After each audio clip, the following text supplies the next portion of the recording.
The medieval era is a bit problematic, because it spans a very large time period of around 1000 years, depending on who you ask. After all, historians have different views on when the Middle Ages started and ended. This video is focused on a general information what we know about archers and their weapons during the medieval period. Be aware that debates among scholars are common, and a lot of previous research needs to be re-evaluated. Just to give two examples from different scholars. Indeed, for those military historians who wrote about the Middle Ages, the focus on battles not only led to a grossly misleading depiction of medieval warfare, but by failing to place the focus where it rightly belongs, for example on siege warfare, they did a substantial disservice to our understanding of a millennium of European history. Additionally, Bradbury notes about army sizes. It has been argued that medieval armies were smaller than once assumed. Exact figures are rarely if ever available, but reasonable estimates support this thesis in general. Medieval armies seldom consisted of more than a few thousand men and sometimes only a few hundred. We must however be cautious, since large numbers were often available and we can rarely be certain how many were used. Hence, you should take everything about medieval times and especially warfare with a grain of salt. And this video is of course no exception. As always, all sources are in the description, as is a link to the script with references to the various sources. So let's get started. Archers in the Middle Ages for the most part were not well respected by the nobility. This had nothing to do with their effectiveness. Rather on the contrary, the church condemned the bow and also forbid the use of bows and crossbows against other Christians in the 12th century. Yet due to their effectiveness, the ban was largely ignored. The bow in Europe was always a weapon of the lower class. Yet nobles used the bow quite regularly, but not as a weapon in combat. Instead, they used the bow for hunting, one of their favorite pastimes. Nevertheless, there was a rather negative attitude towards archers. Bradbury notes that one reason for the hostility to the bow was precisely its effectiveness, especially from a distance. Nobles could be killed by low-class archers, without even an opportunity for retaliation. After all, quite many nobles were killed by crossbows and bows. Probably the best known was Richard Lionheart, who died after a bolt hit him in 1199. Now there's an important aspect about medieval combat that is usually not shown in popular culture. Even though nobles fought regularly, they were quite often spared when they were captured due to the codes of conduct among the nobles, and thus captured for ransom, especially in the early Middle Ages. The thing is, arrows don't discriminate. Of course, the practice of capturing nobles for ransom or sparing them was abandoned occasionally, whereas in general the common men were not spared on the battlefield or even after capture. This is something we need to consider.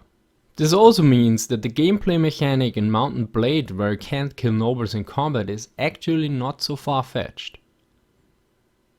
Now, respect on the battlefield is one thing, another thing is social status in society.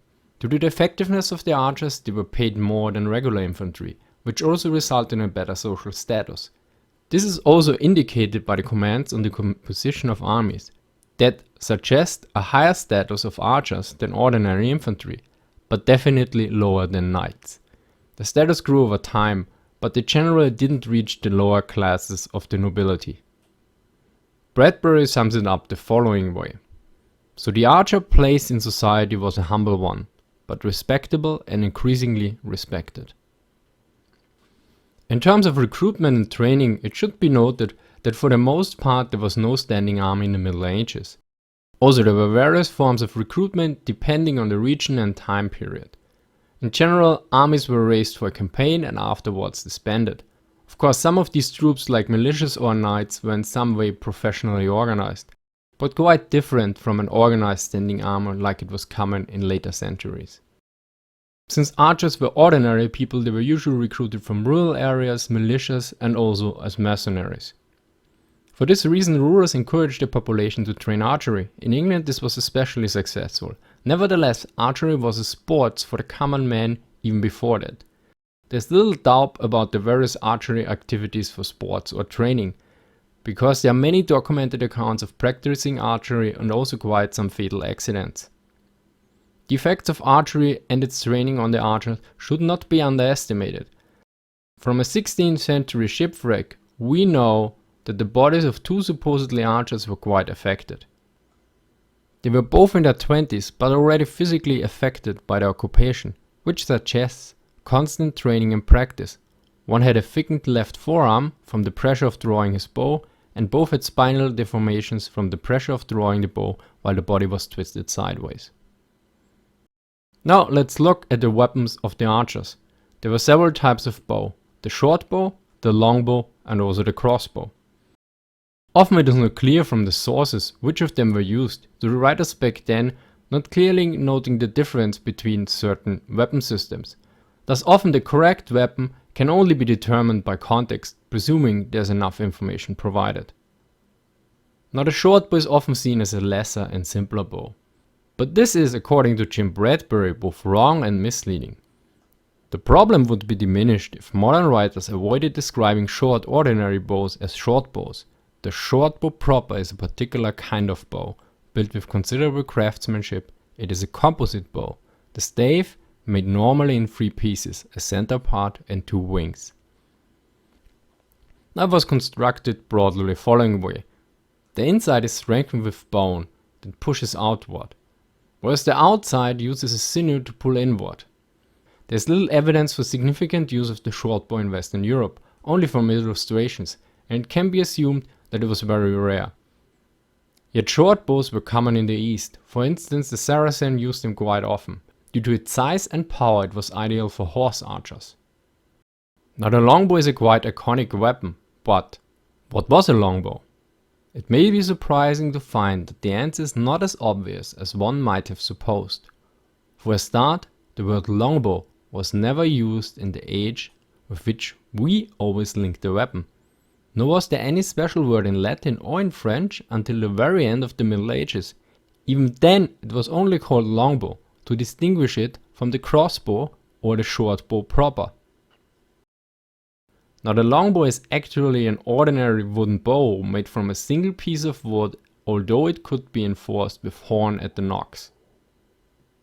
He notes further that the longbow probably didn't emerge at a certain point, but rather was a result of constant improvement of the ordinary bow over a long period of time.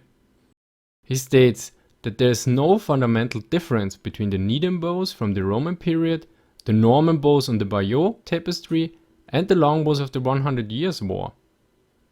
Now since the Needham bow is estimated to be around from 200 to 400 AD and the 100-year war lasted till 1453, we have a time span of about 1000 years with a similar bow design, which in a certain way suggests that there was more to the longbow than just the weapon itself.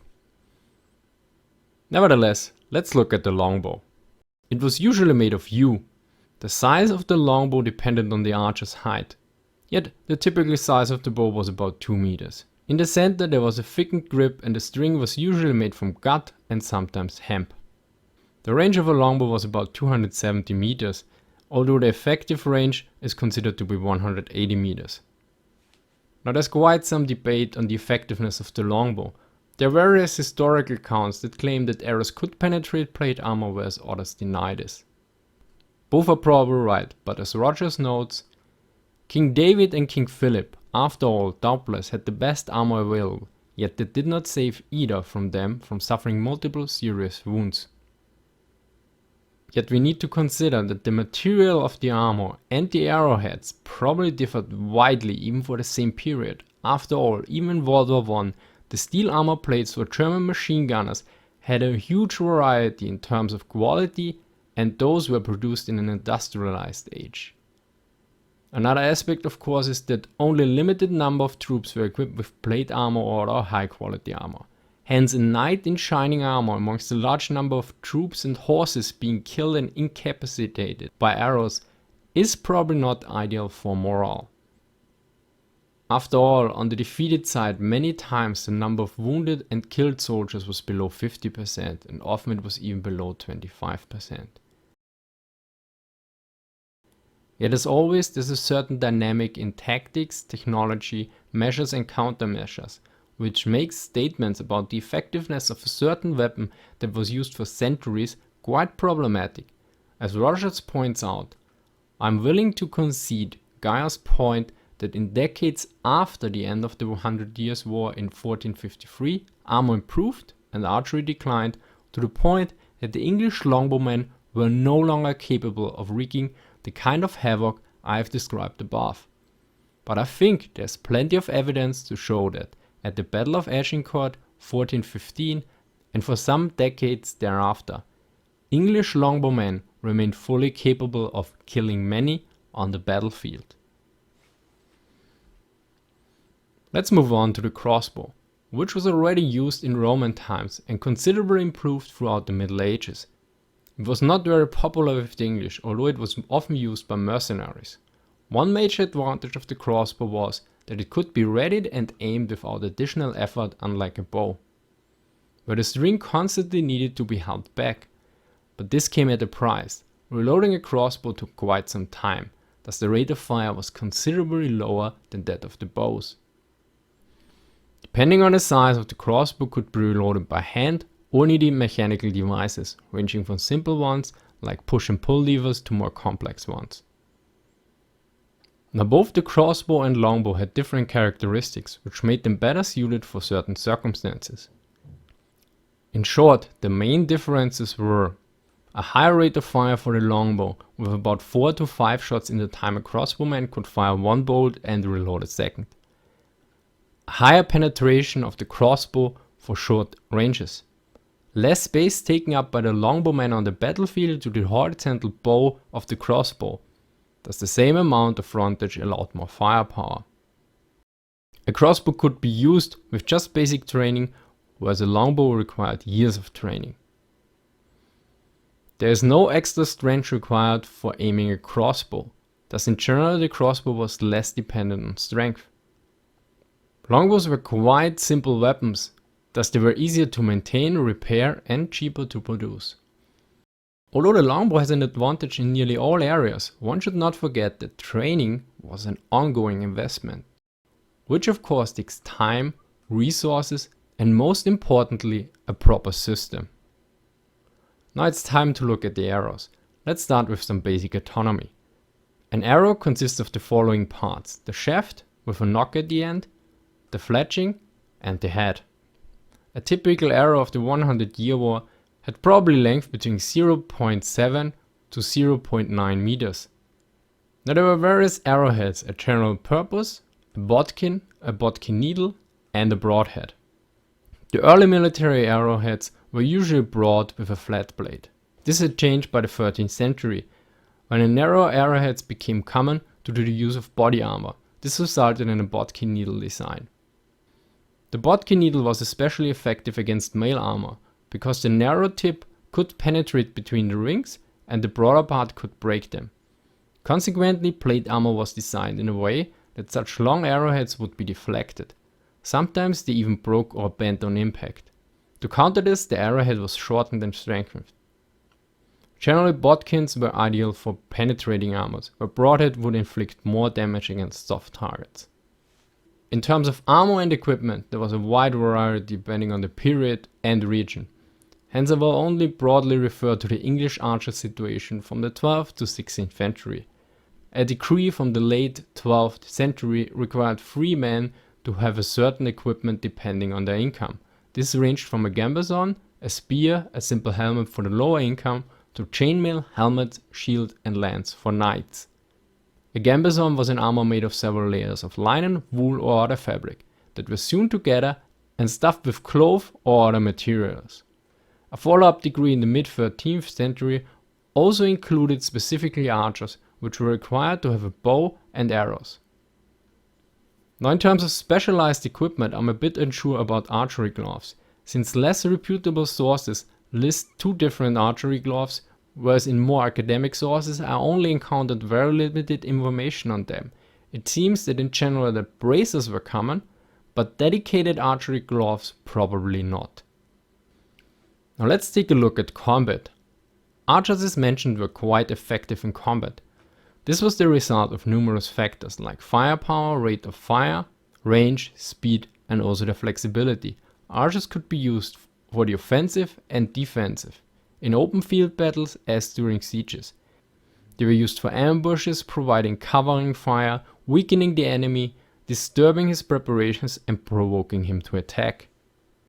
On the battlefield, archers could be protected by ditches, stakes, or natural obstacles, in order to discourage or limit the impact of an enemy cavalry charge. Originally, stakes were not used, but this changed around the 15th century. This was probably a direct response to the introduction of special cavalry units targeting archers. Besides these passive defenses on the battlefield, archers were usually protected by pike or other infantry as well.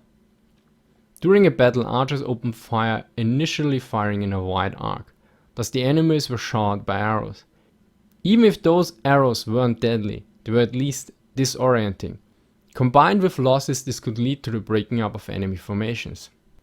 When the distance decreased and direct fire was possible, the archers switched to direct aim fire. To summarize, the archer in the Middle Ages was a common soldier. Whereas the nobility disregarded combat with the bow, they couldn't ignore the archer's effectiveness on the battlefield. After all, the dominance of cavalry in the High Middle Ages was to a certain degree ended by the use of archers. Although cavalry wasn't made obsolete, its effectiveness was severely reduced. Nevertheless, neither archers nor their weapons were without flaw. The main drawback of archers was they required proper and regular training, something that not all rulers could achieve due to various reasons. Even the English, that had established a proper system for replenishing their pool of archers, faced major problems when the Black Plague hit. This illustrates that seemingly excellent and simple weapon systems often rely on infrastructures that can be quite fragile and missed with a superficial glance. Thank you for watching. Please like, comment, share and subscribe. And see you next time.